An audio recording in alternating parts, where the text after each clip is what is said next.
Hey, what's going on, guys? Today I'll be going over how to do pre-order, in-order, and post-order traversals of binary trees.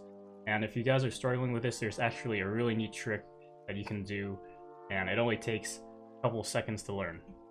So what you want to do is mark every node on the left-hand side for pre-order, like this. And after you mark them, what you want to do is you want to start at this point here and just start drawing a circle through it. And once you complete this circle, what you'll notice is that every single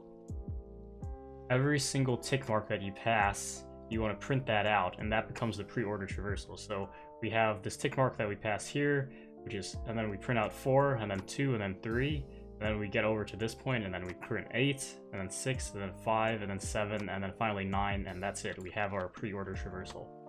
So this method is similar for in-order and post-order traversal, so if you guys didn't get it, I'm just going to go over how to do it for in-order.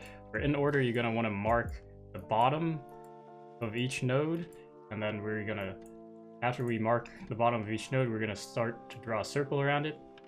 So we start drawing it, and then we have 2, we pass 2, we print 2, and then 3, and then 4, and then 5, 6, 7, 8, 9, and then after that we're done, and that's our answer. So one last time for post-order traversals. For post-order, we want to mark the right-hand side of every node, and we're going to start to draw our circle here, and then we pass 3, we print out 3, 2, and then 5, then 7, 6, 9, 8, and 4, and we're done.